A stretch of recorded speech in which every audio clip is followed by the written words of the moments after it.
magkaroon po ako ng close relationship with my second cousin. And she taught me po entrepreneurship. Grabe po to sa entrepreneurship. So ako ngayon, hindi lang po ako nagtuturo. Ngayon po, sa hirap ng buhay, kailangan mo tayo mapagbenta ng income. So ngayon po, si Ginos po, tuturuan po niya tayo gumawa ng kalamansi. Di ba pag may bisita po tayo, pagdating natin, nag-offer tayo, ano bang gusto natin i-offer? Yan. So si Ginos po ngayon na magsasabi na kung paano gagawin ang kalamansi. Okay. So magandang hapon po sa ating lahat. Siguro po yung iba palagi na ako nakikita dito, lagi niya ako sinasama. So ako po ay taga Isabela, yung papa ko po at saka mama niya, first cousin.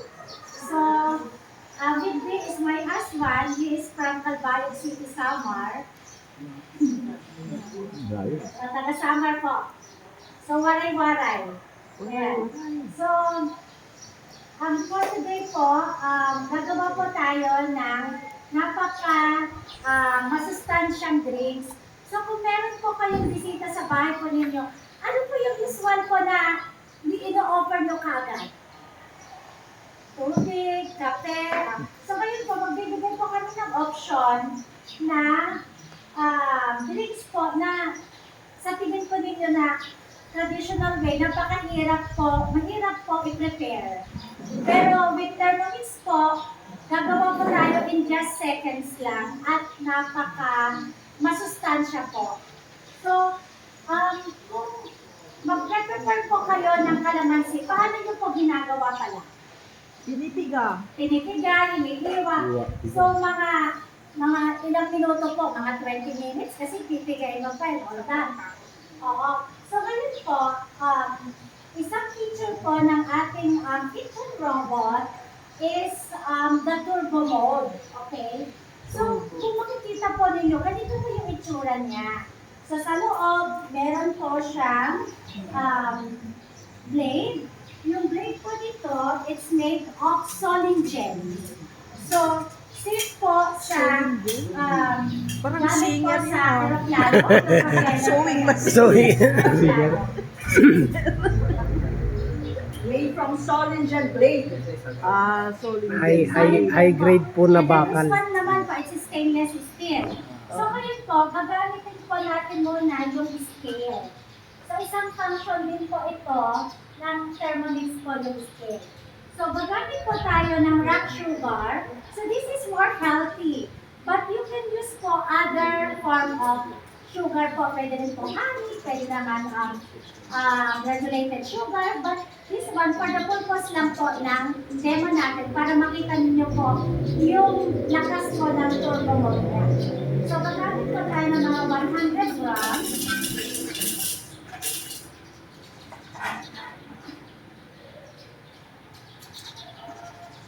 May weighing scale na yan. Yes, may built-in scale po siya. So, mamaya po, makikita niyo po lahat ng mga functions po ng ating kitchen robot. Parang yan. So, this is made in Germany. This is the #1 kitchen appliance in Europe. And then, the smartest kitchen appliance as well. Because it can do everything. Yung mga kailangan po natin sa kitchen po natin, nandito na po lahat. So, ngayon po, pipindutin ko na po yung turbo mode. And then, adjust ko lang po ng 2 seconds para po maano po natin keep yung turbo nito. So, hanggang 2 seconds lang po yung kanyang time. And medyo takpan lang po natin yung ears natin kasi po ano po siya. Ayun nga, pero sandali lang natin.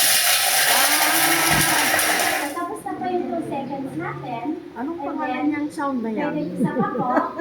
Jet. Jet sound. Parang aeroplano eh.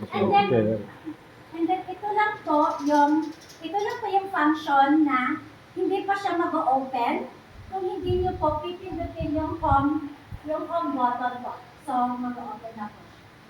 Ako, pakita mo. Hindi automatic na katalsik. So, from rock sugar, naging Bilis ah. powderized na po siya. Pinapakita na lang tayo na tayo Po? Pakita mo kay Parang ma'am. confectioner kung labas. Tapos kay Pastora. Titikman niya yan. Yan. Wow! Ang bilis. 2 seconds. coffee beans, Kaya 1 pala. seconds lang. Nakuha mo ba ito? Kung 2 seconds lang. Yan. Sa ating laboratory. Ganyan na lang ang crematorium sa amin. Hindi na ka lang one. Mga 200 gram po na kalamansi. Pag malinis na po siya. At mapapansin niyo po, lahat po ilalagay po natin. Pati balat, buo, Yes po, buo pati po. buto. Yes, Buo. opo. Makikita niyo po mamaya, yung buto niya hindi nahiwa kasi yung round niya, revolution niya, 4 times sa bilis ng propellant ng aeroplano. Yun na nga. At sobrang bilis, hindi na. Yeah. And then, maglalagay po tayo ng water. Aeroplano talaga. Aeroplano talaga. Hot water po, para po mas masarap. Pwede naman po na room temperature water po na i-prefer po natin. Nagsa-selfie lang ako.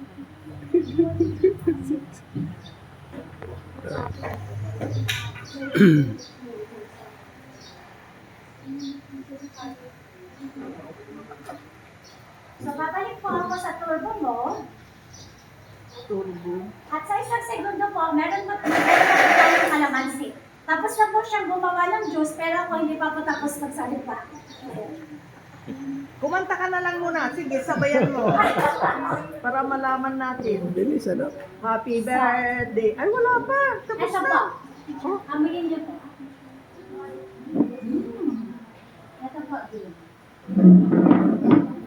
Oh, okay. So, lahat po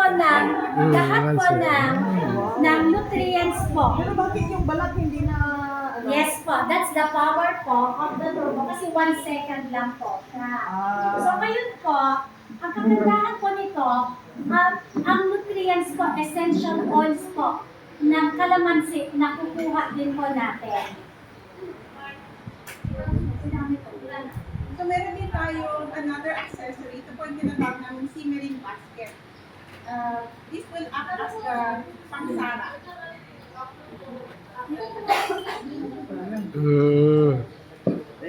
Strainer. Stay na. Sige lang, sige lang.